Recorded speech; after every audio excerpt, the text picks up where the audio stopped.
So guys, we'd really love to show you a video of the Irish waterways, but unfortunately we're not able to do that because of coronavirus. Yep. And COVID-19. So we're kind of in lockdown here in Ireland. Well, we are in more or less lockdown. Yeah, all the waterways are closed. So what we do have for you is we're going to go back in time. We're going to show you a video we recorded about 10 years ago. Yeah. Unfortunately, it's not recorded in Ireland. We recorded this when Driftwood first went to France. So even though this was recorded on I would guess a top of the range camcorder at the time, it's actually quite shaky and it's quite grainy. It's only a short video. Much younger guys. Looking as well. It's only a short video, guys. Bear with it, please. And at the end of it, we've a little message for you. Okay, dokes. Talk to you then.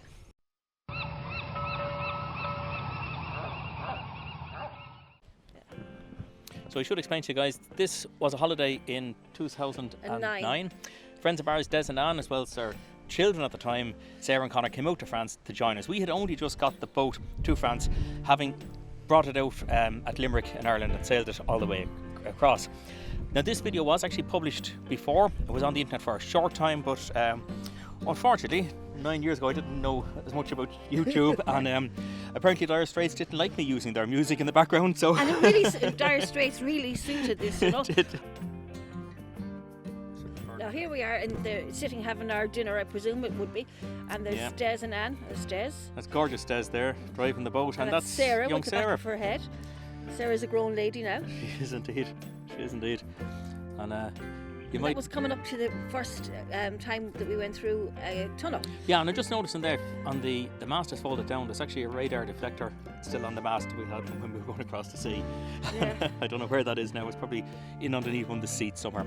This was the first tunnel that we'd come across, and tunnels in France are they're a dime a dozen. Well, yeah, but they're kind of a bit intimidating. But in fairness, they're not that difficult to get through. All of the tunnels, at least all the ones we went through, they had a pathway that ran the full length of it, and they all had electric lighting going through them. So they actually worked out quite easy. You can see on the right hand side there's a traffic light system, and we had to wait I think for about an hour there for a barge that was coming the other direction. I think this was about 20 or 25 minutes to get through the tunnel. Yeah, and it was scary. Not scary wouldn't be the right word. It was scary. It was something different to see. Yeah, it was. It was very, very dark, and there was bats flying around. There was, but you know one thing that was nice about it? It was extremely hot, and when you got into the tunnel, it was lovely and cool. It was a bit of a respite from that searing hot sun. Gosh, it seems so far away now, doesn't it? But now in saying that, just like Des and Anne would be our friends, still are our friends. They came. We went out for 6 weeks holidays, and because we were going for 6 weeks holidays, of course the other two said, so we'll come out for a fortnight. So they came for a fortnight to France. They stayed with us for a week, and then they went down south to Anne's friend. Well, they didn't go for a full week down south. They came back up and spent the last couple of days with us. Yeah. And when they went home, we missed them as well, didn't we? Oh God, we certainly had great fun. did. Yeah. You know, we get on very well. You can actually see there was the kids messing with a torch there. They were looking for the bats. But you can see along the left hand side there's actually a small footpath, and there's enough light off those electric lights to illuminate the tunnel, even though it doesn't really look as though there is on the video. And some of these tunnels would have a tugboat going through them that you had to hook onto, or sometimes you just pretended to hook onto them. Yeah, there's Sarah. And you can almost feel the heat of the sun in those in the videos. All the locks in France, they're operated quite differently to the way they're operated here in Ireland. And you'll see now in a few moments as Des and Anne operate the lock for us. God, we all look an awful lot younger in that. We do. But it was nice to have a little bit of company as well, because then I didn't have to do the locks. Well, you know me now, I'm built for comfort, not for speed. But again, beautiful sunshine all along the banks of the canals here. They're lined with, I think they call it Arnco or something. It's this steel cladding, which means that the sides of the canals are very, very steep. So if somebody falls in, or indeed if an animal falls in, it's very, very difficult for them to get back out of the canal. Whereas in Ireland, the sides of the canals are sloped, and so animals or people can get out easier. And we actually came across one or two occasions where deer had gone into the canal, and they were in front of the boat swimming and trying to get out, and it was very distressing. But luckily, I think it was once or twice we saw it, and on both occasions the deer actually did manage to get out of the canal. But like that now, like on most of the canals, 99% of the canals in France, they had a bicycle track, a walking track. That's right, yeah. Yeah, they'd have a surface on the towpath, like, yeah. Yeah, because I know, like, I mean, it doesn't look like it, but I did cycle a fair bit when we were in France. Yeah.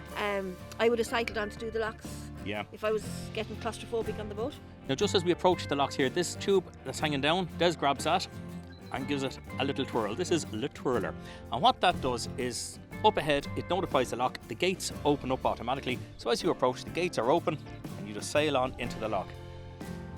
And in most of the locks, there's just a bar that you lift up and that'll close the gates behind you, drop the sluices and open the sluices at the other end. So it's actually very seldom that you see a lock keeper. Yeah. But we did meet them, we meet did, a few yeah. of them. And if you, sorry, go on, yes? I was just going to say, looking at that there, it would really, really, really want you to go back to the boat, wouldn't it? Oh, yeah. Even though we can't go near the boat. But this is the thing, you see, in Ireland now, we're in lockdown. We can travel 2 kilometres away from the house. For a walk or for a bit of exercise. Yeah, we can do that once a day. We can go to the shops and we can travel to work. And I'm still working, so at least I'm getting out to go to work every once in a while. But other than that, it's only essential travel, so we're not allowed to travel down to check on the boat. And we really, really, really do miss it.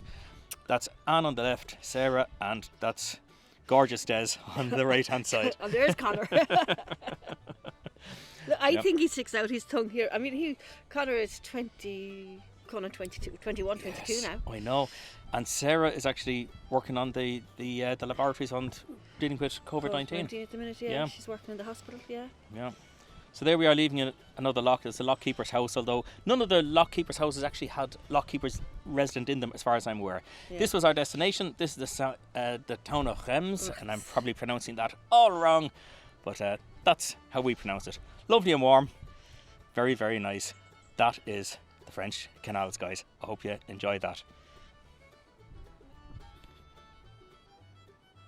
Well, guys, I hope you enjoyed our little adventure with French canals. That's not what we're about. We're about supporting Irish canals or waterways. To be honest with you, we had the boat in France for about 5 years, and as a result of doing that, we started making the videos here in Ireland, because we do firmly believe that the waterways we have here in Ireland are, beyond any shadow of a doubt, the best waterways in the world.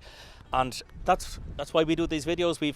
At this stage, I think we've videos going pretty much from Balik all the way down to Killaloo. There's a few more spots in between that we've missed out on. We'd like to get them covered yet. But what I would say to you guys, as soon as this crisis is over, instead of going rushing over to cruise the French waterways, please have a go stay in Ireland. Yeah. Support local. Exactly. You know, we're all in it together, guys, and recovering the country afterwards is a big part of it. So try and support maybe the Irish waterways, the pubs, the restaurants that are all closed to save all of us. Okay. That's it. Everybody. Thanks very much for watching. And stay safe. Cheerio for now.